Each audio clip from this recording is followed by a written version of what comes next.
Dear audience friends, welcome to my channel. Don't forget to subscribe and like. Let's get started. Hey everyone, welcome back to Narrative Relationship. Make sure to hit that like button and subscribe to the channel for more stories like these. Now, let's dive into today's story. I found out my cheating wife and her doctor were having fun at home while I was gone, so I took action. We had been married for 14 years and never had kids. We tried, but it just didn't happen. I managed a freight warehouse and she managed Kmart. It wasn't glamorous, but we felt at home with our coworkers. We were honest, communicative, attentive, and considerate. Our humor was dark, and we enjoyed sharing edgy online content. We thought it was hilarious to tease each other, and our friends thought we were a great couple. When we took turns cooking on the grill for a big barbecue, things went wrong and a tree caught fire. Everyone survived, but my wife and I fainted and needed a volunteer firefighter before the fire trucks arrived. He was hospitalized for smoke inhalation. I left 2 weeks before my wife, as she couldn't cover her lips and nose. I saw her smoke and it prevented my vision. I choked before finding her. My wife was conscious and needed breathing care while recovering. One doctor cared deeply for my wife, and I hated his charm. His wife grinned, and they stared at each other intensely as they spoke.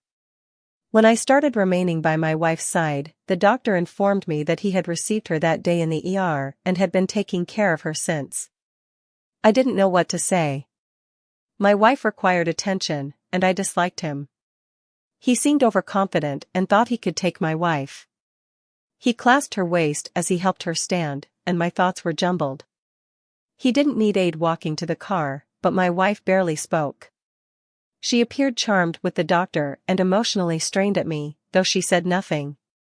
Something had changed after our near-death experience. I refused to believe my wife. I thought we wouldn't survive this. She hesitated to go home when discharged, and the doctor offered home visits. When she requested a longer hospital stay, I was suspicious. I decided against objecting, as denying my wife doctor visits would appear ugly and odd. He agreed to house visits so simply, a less qualified person may have done this.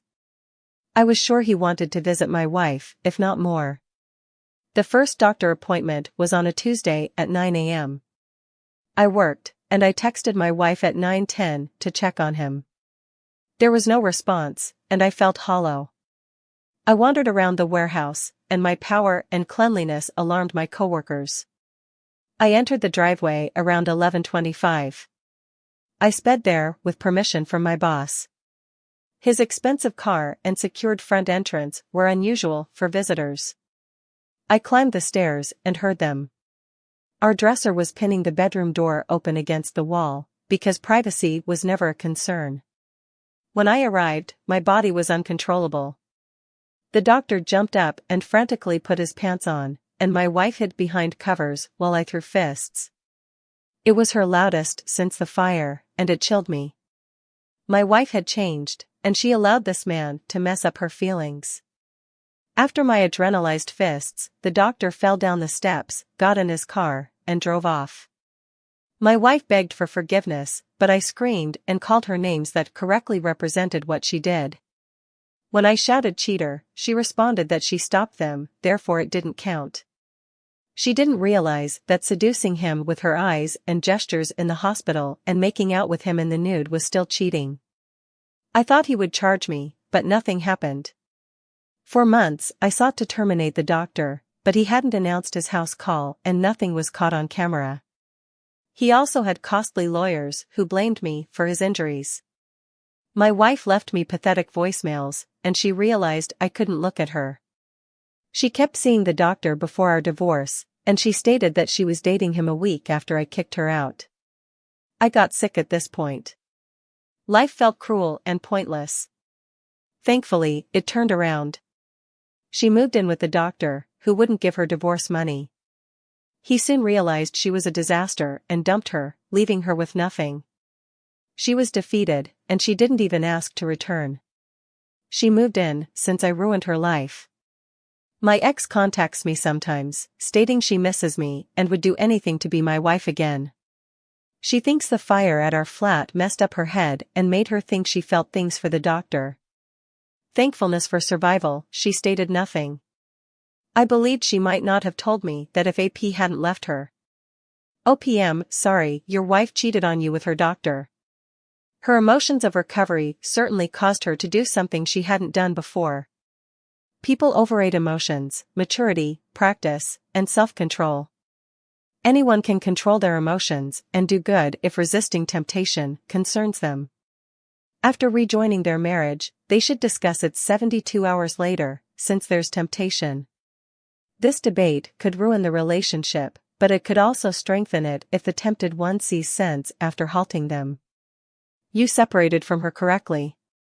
That's the only way to calm down and realize you'll be fine without them. Leaving hurtful individuals takes guts, but standing alone is better than with a traitor. Kindly share the next story, please.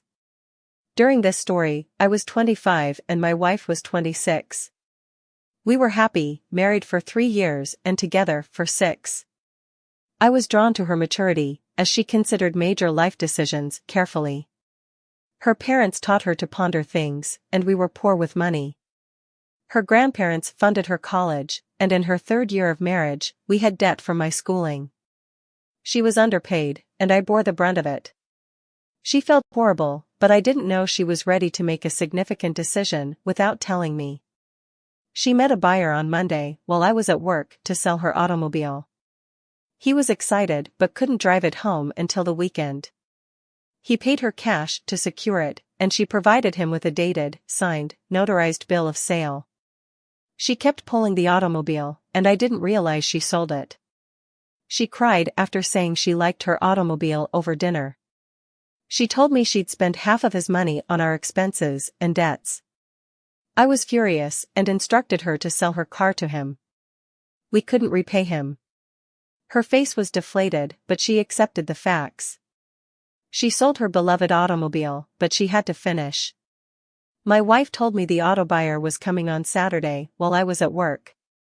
During his visit, she ignored me, so that made me worry. I watched our front security camera live, and I only saw a guy standing in the driveway with the cars. I rewound it a little and saw that the buyer had arrived with a crew cut to help drive the cars home. When my wife talked to him, it seemed like she was giving him bad news. He waved and rubbed his head, like she was upsetting him. Just when it looked like he was threatening to sue her, she made him calm and bend close so she could whisper. She didn't know the camera didn't record audio. Instantly, his face softened, and he smiled. He looked so surprised and happy with whatever she said. He glanced at the camera as my wife took him by the hand and led him around to the back of the house, where we didn't have cameras. Crewcut just waited awkwardly in the driveway for several minutes. I was already driving home, furious. By the time I got there, the man and their car were gone, but my wife's car was still there. She greeted me warmly, as if everything was fine, until she saw the anger in my eyes. I shoved past her to the backyard, where I searched our patio furniture for any signs of foul play. Stuff looked moved around, but I couldn't find anything. I looked across the yard and noticed that our neighbor had a backyard camera that covered our yard too. I knocked on their door, and after hearing my story, they invited me in and recovered the footage for me. They watched the video with me, the first time of my wife having sex with a guy on the patio, just like I pictured. I walked towards my wife, standing helplessly worried in the backyard. She knew what I was doing, and that our marriage could be over. As soon as I started playing her the video, she dropped to her knees. She didn't want to see it and tried saying she was sorry over and over again, as if that would make it all go away. I told her I hated her for what she did to me. I started my life with her, accepting her past and life as my responsibility, and I managed to keep her safe and happy, only for her to end it all by sleeping with someone to pay off a debt. It was low and desperate, and she didn't need to do it. I told her to own up to her decision and follow through with selling the car. She went behind my back and lied more than once. My heart was broken. She told me she didn't see any other way out of it because she felt like she needed her car and his money. Then she kind of bragged by saying she offered him half his money back, but he said her skills paid him back in full. I packed my stuff while she cried and talked about how our bills were paid, so I should be happy and forget anything happened. I went to stay with my coworker. It was awkward and made me feel lost. I had to find my packed toothbrush and toothpaste, and while digging through my bag of belongings, I found a pair of my wife's undies. It made me grieve for my loss. She fought me tooth and nail in court, even trying to claim that I was abusive and she was desperate to fall in love again. It was nothing like what you'd expect a woman to say to a judge. Since she couldn't prove anything and I had her cheating on film, she was ordered to leave the house. I sold it and started my life over in a different state, where I was offered twice my previous salary for doing the same amount of work.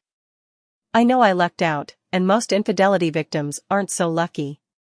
I want people to know that even when I felt that heart pain at my wife's clothing mixed with mine, I didn't run back to her.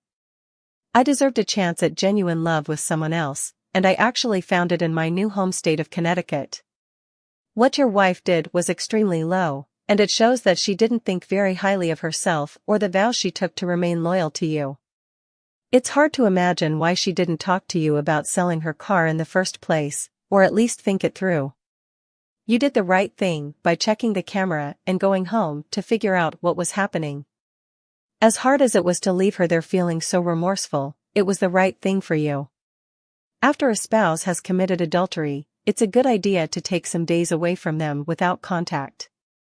They've already cheated, so keeping an eye on them is only going to stress you out and make you more desperate to save the relationship, instead of realizing you're okay without someone who's willing to do this to you.